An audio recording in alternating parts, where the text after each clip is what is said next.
சுதந்திரம், சமத்துவம், சகோதரத்துவம் என்பது அரசமைப்பு சட்டத்தின் ஜனநாயக விழுமியங்களாகும்.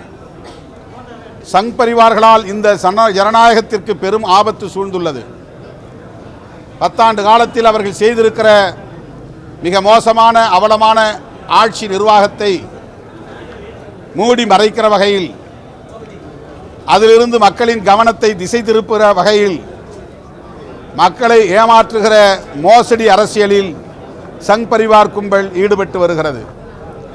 அதன் உச்சமாகத்தான் அயோத்தி ராமர் விழா என்பதை விடுதலை சிறுத்தைகள் கட்சி சுட்டிக்காட்ட விரும்புகிறது.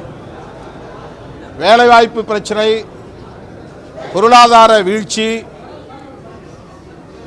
கல்வி, சுகாதாரம், மருத்துவம் போன்றவற்றில் மக்களுக்கு இழைக்கப்பட்டிருக்கிற துரோகம், உலக அரங்கில் இந்திய அரசுக்கு ஏற்பட்டிருக்கிற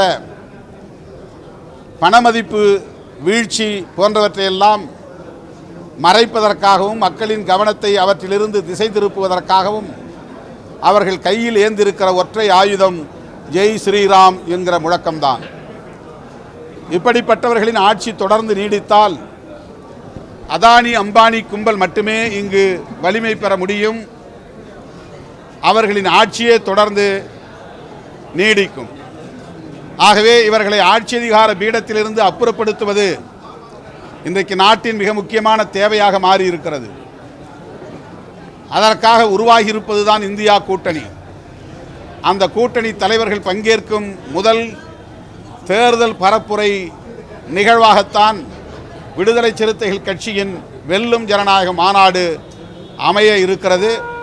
இந்த மாநாட்டில் அனைத்து தரப்பு ஜனநாயக சக்தியிலும் பங்கேற்க வேண்டும் என்றும் இந்த நேரத்தில் நான் அழைப்பு விடுக்கிறேன்.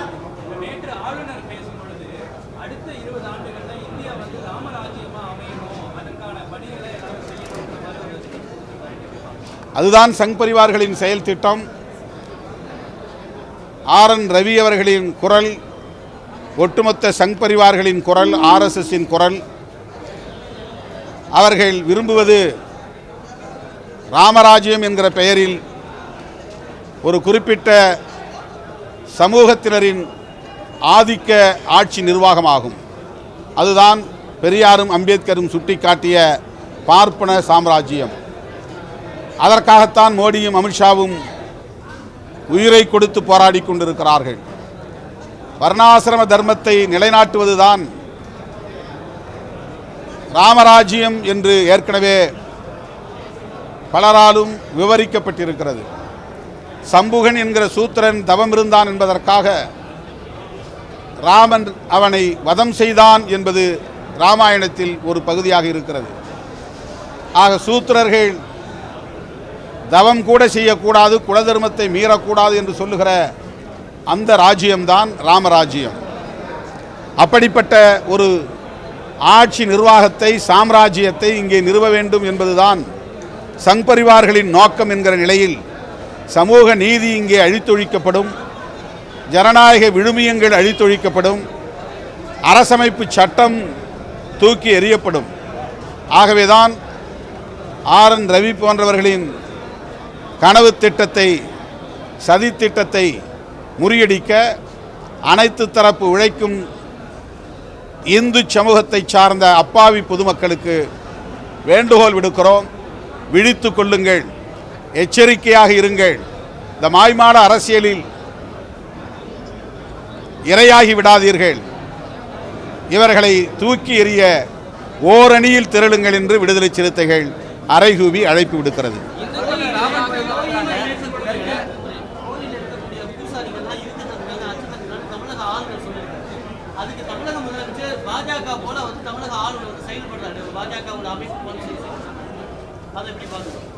ஆளுநர் RN ரவி அவர்களை ஏற்கனவே RSS ரவி என்றுதான் விடுதலை சிறுத்தைகள் அடையாளப்படுத்தி அம்பலப்படுத்தி வருகிறோம்.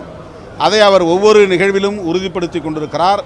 கோதண்டராமர் கோவிலில் உள்ள பூசாரிகளுக்கு பாதுகாப்பு இல்லை, அவர்கள் ஒடுக்குமுறைக்கு ஆளாகி இருக்கிறார்கள், அவர்களின் கண்களில் அச்சம் தெரிக்கிறது என்றெல்லாம் வதந்தியை பரப்பினார். ஆனால் அந்த கோவிலில் பூஜைகளை செய்து கொண்டிருக்கிற பூசாரிகள் அதை மறுத்திருக்கிறார்கள். RN ரவி முகத்தில் கரியை பூசியிருக்கிறார்கள். இனியாவது அவர் உணர்ந்து கொள்ள வேண்டும். புரிந்து கொள்ள வேண்டும், திருந்த வேண்டும் என்று கேட்டுக்கொள்கிறேன். அதெல்லாம் கூட்டணியில் பேச்சுவார்த்தையின் போது உறுதி செய்யப்படும். மாநாடு முடிந்த பிறகு அது குறித்து நாங்கள் அறிவிப்பு செய்வோம். மாநாட்டுக்கு பிறகு இன்னும் 2-3 நாட்கள் இருக்கின்றன. மாநாடு முடிந்த பிறகு நாங்கள் முறைப்படி குழுக்களை அமைத்து திராவிட முன்னேற்றக் கழகத்தின் பேச்சுவார்த்தை குழுவோடு எங்களுக்கான தேவைகள் குறித்து பேசுவோம். அது அந்த நேரத்தில் உங்களுக்கு தெரியப்படுத்தப்படும்.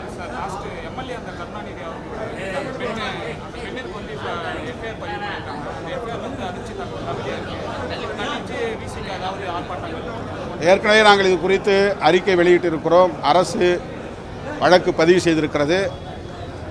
ரேகா தொடர்பான வழக்கில் சம்பந்தப்பட்டவர்கள் யாரும் தப்பித்துவிடக்கூடாது, அவர்கள் தண்டிக்கப்பட வேண்டும் என்பதை வலியுறுத்துகிறோம்.